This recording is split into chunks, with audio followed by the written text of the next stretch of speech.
ಈ ದೇಶದಲ್ಲಿ ಮಾನ್ಯ ಅಧ್ಯಕ್ಷರೇ ಫುಲ್ ಬ್ರೈಟ್ ಸ್ಕಾಲರ್ಸ್ ಅಂತ ಫುಲ್ ಬ್ರೈಟ್ ಸ್ಕಾಲರ್ಶಿಪ್ ಕೊಡ್ತಾರೆ ವಾಷಿಂಗ್ಟನ್ನಲ್ಲಿ. ವಾಷಿಂಗ್ಟನ್ ಯೂನಿವರ್ಸಿಟಿಯಲ್ಲಿ ಇಡೀ ನಮ್ಮ ರಾಜಕಾರಣದ ಯಾವುದೇ ಸಂದರ್ಭದಲ್ಲಿ ಕೂಡ ಯಾವುದೇ ವ್ಯಕ್ತಿ ಫುಲ್ ಬ್ರೈಟ್ ಸ್ಕಾಲರ್ ಆಗಿದ್ದನ್ನು ನಾನು ಕೇಳಿಲ್ಲ ಮತ್ತು ಎಲ್ಲೂ ಕೂಡ ಓದಲಿಲ್ಲ. He was a Fulbright scholar in Washington University. ಅಷ್ಟೊಂದು ಒಬ್ಬ ದೊಡ್ಡ ವಿದ್ಯಾವಂತನಾಗಿ ಕೂಡ ಅವರು ಎಲ್ಲೂ ಆ ಗರ್ವದಿಂದ ನಡ್ಕೊಳ್ಳೋದನ್ನು ನಾವು ನೋಡಲೇ ಇಲ್ಲ. ಅಷ್ಟೊಂದು ಒಂದು ವ್ಯಕ್ತಿತ್ವ. ನಮಗೆ ಅವ್ರನ್ನ ನೋಡೋದು ಇತ್ತೀಚೆಗೆ ಯುವಕರಿಗೆ ಭಾಳ ನಮಗೆಲ್ಲರನ್ನೂ ಸೇರಿಸ್ಕೊಂಡು ಸಾರ್ವಜನಿಕ ಬದುಕಿನಲ್ಲಿ ಇತ್ತೀಚೆಗೆ ನಾವು ಭಾಳ ಕಲುಷಿತ ವಾತಾವರಣ ಅಂತ ಹೇಳ್ತಾರೆ ಜನರಲ್ಲಾಗಿ. Politics is dirty, it has become dirty. ಯಾರು ಬೇಕಾದರೂ ಯಾರ ಮೇಲೆ ಬೇಕಾದರೂ ಯಾರು ಬೇಕಾದರೂ ಏನು ಬೇಕಾದ್ರೂ ಮಾತಾಡ್ಬೋದು. ಅವರ ಪರ್ಸನಲ್ ವಿಚಾರಗಳನ್ನು ಕೂಡ ಮಾತಾಡ್ಬೋದು. ಕೆಟ್ಟ ಭಾಷೆ ಕೂಡ ಉಪಯೋಗ ಮಾಡ್ಬೋದು.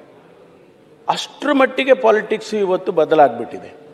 ಆದರೆ ಎಸ್ ಎಂ ಕೃಷ್ಣ ಅವರ ಬಾಯಿನಲ್ಲಿ ಒಂದು ದಿವಸ ಯಾರನ್ನಾದರೂ ಅವರ ಎನಿಮಿ ಶತ್ರುವನ್ನು ಕೂಡ ಅವರು ಯಾವತ್ತೂ ಕೂಡ ಒಂದು ಬೇರೆ ಶಬ್ದ ಉಪಯೋಗಿಸುವಂಥದ್ದನ್ನು ನಾವು ನೋಡಲೇ ಇಲ್ಲ. ಖಾಸಗಿಯಾಗಿ ನೋಡಲಿಲ್ಲ. ನಾಲ್ಕು ಗೋಡೆ ಮಧ್ಯದಲ್ಲಾದರೂ ಕೂಡ ಅವನಂಗಂತೆ ಇವನಿಂಗಂತೆ ಅಂತ ಮಾತಾಡ್ತೀವಿ ನಾವು. ಆದರೆ ಅವರು ಖಾಸಗಿಯಾಗಿ ನಾಲ್ಕು ಗೋಡೆ ಮಧ್ಯದಲ್ಲೂ ಕೂಡ ಯಾವತ್ತೂ ಯಾರನ್ನು ಕೂಡ ಮಾತಾಡಿದವರು ಅಲ್ಲ ಅನ್ನೋದನ್ನು ನಾನು ಗಮನಿಸಿದ್ದೇನೆ. ಆಮೇಲೆ ಅವರು ಅಶೋಕ್ ಅವರು ಹೇಳಿದಾಗೆ ಮಾನ್ಯ ವಿರೋಧ ಪಕ್ಷದ ನಾಯಕರು ಡ್ರೆಸ್ ಸೆನ್ಸು ಏನು ಅಧ್ಯಕ್ಷರೇ ಅವರು ಡ್ರೆಸ್ ಮಾಡ್ತಾ ಇದ್ದಿದ್ದು ಕರೆಕ್ಟಾಗಿ ಅವರ ಒಕೇಶನ್ನಿಗೆ ಆ ಡ್ರೆಸ್ಸನ್ನು ಮಾಡ್ಕೊಂಡು ಬರೋರು. ನಾನು ನೋಡ್ತಾ ಇದ್ದೆ, ನಾವು ಕಾಪಿ ಹೊಡಿಬೋದಲ್ಲ ಇದನ್ನು ಅಂತ. ಒಂದೊಂದು ಸಾರಿ ನಾನು ಸ್ವಲ್ಪ ಕಾಪಿ ಹೊಡೆದು ಬಿಡ್ತೀನಿ. ಆ ಒಳಗಡೆನೆ ಒಂದು ಶರ್ಟಲ್ಲೇ ಬೇರೆ ಕಲರ್ ಇರುತ್ತೆ. ಒಂದು ರೆಡ್ ಕಲರ್ ಹಾಕೋರು, ಮರೂನ್ ಕಲರ್ ಶರ್ಟ್ ಹಾಕೋರು, ಮೇಲ್ಗಡೆ ಸೂಟ್ ಹಾಕೋರು. ನಾನು ನೋಡ್ತಾ ಇದ್ದಿದ್ದೆ, ನಾವು ಸಾಮಾನ್ಯವಾಗಿ ವೈಟ್ ಕಲರ್ ಹಾಕ್ಕೊಂಡ್ಬಿಡ್ತೀವಲ್ಲ, ಇವರು ಏನು ಈ ಥರ ಇದೆ, ಇದನ್ನು ನಾವು ಕಾಪಿ ಹೊಡಿಬೇಕು. ಅಷ್ಟು ಚೆನ್ನಾಗಿ ಡ್ರೆಸ್ ಮಾಡೋರು. One of the smartest person. ಒಬ್ಬ ಮುಖ್ಯಮಂತ್ರಿ ಆಗುವಾಗ ಎಷ್ಟು ಸ್ಮಾರ್ಟ್ ಅಂದರೆ ಅಷ್ಟು ಸ್ಮಾರ್ಟಾಗಿ ಇರೋರು. ಆಮೇಲೆ ಅವರಿಗೆ ಕ್ರೀಡೆಗೆ ಭಾಳ ಟೆನ್ನಿಸ್ಗೆ ವಿಂಬಲ್ಡನ್ಗೆ ಹೋಗೋರು ಟೆನ್ನಿಸ್ಸು ನೋಡೋದಕ್ಕೆ. ಅವರೇ ಖುದ್ದಾಗಿ ಅವರೇ ಆಡೋರು. ಬ್ಯಾಂಗ್ಳೂರು ಕ್ಲಬ್ಬಲ್ಲಿ ಕೊನೆವರೆಗೂ ಅವರು ಬಹುಶಃ ಅವರು ಓಡಾಡೋಕ್ಕಾಗೋದಿಲ್ಲ ಅನ್ನೋವರೆಗೂ ಆಟ ಆಡ್ತಿದ್ರು. ಆಮೇಲೆ ಹೋಗಿ ಕೂತ್ಕೊಳ್ಳೋರು. ಅಲ್ಲಿ ಓಡಾಡೋಕ್ಕಾಗೋದಿಲ್ಲ, ಆಟ ಆಡೋಕ್ಕಾಗೋಲ್ಲ ಅಂತಂದರೆ ಅಲ್ಲಿ ಹೋಗಿ ಕೂತ್ಕೊಂಡು ಬೇರೆಯವ್ರು ಆಡೋದನ್ನು ನೋಡ್ಕೊಂಡು ಮನೆಗೆ ಬರೋರು.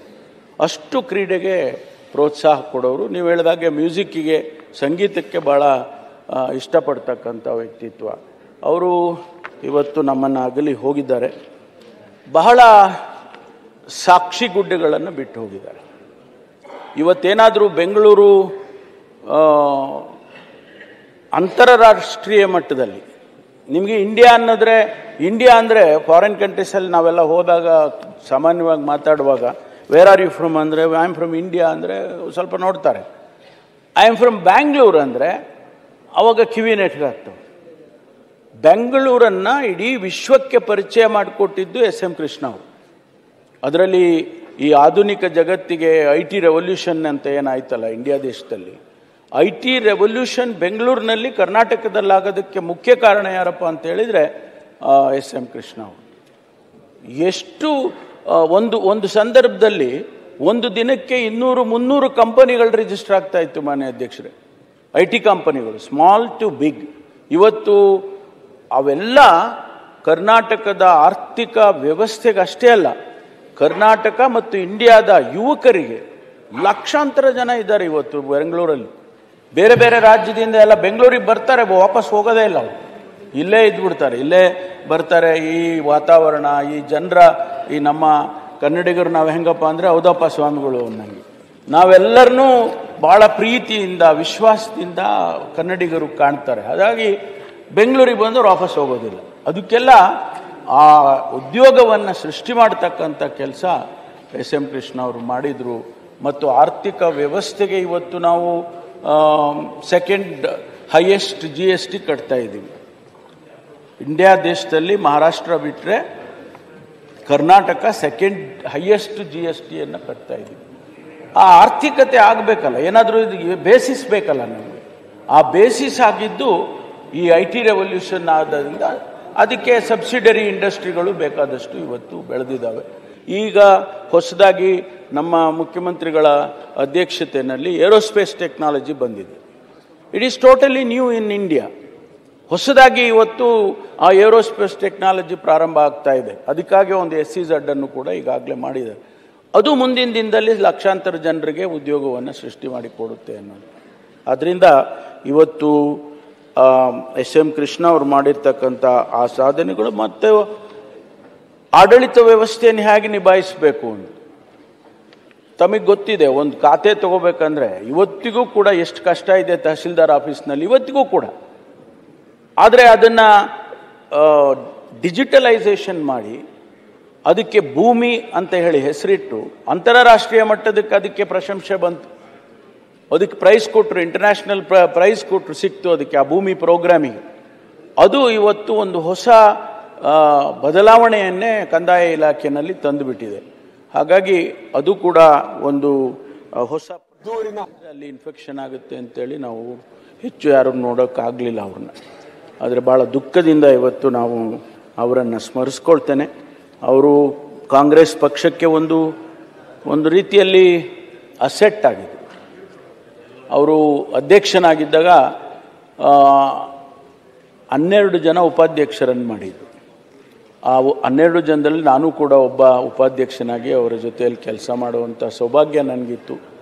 ಅವರು ಏನು ಮಾಡಿದರು ಅಂದರೆ women wing and youth wing ಇದು ಎರಡನ್ನು ನನಗೆ ಕೊಟ್ಟಿದ್ರು.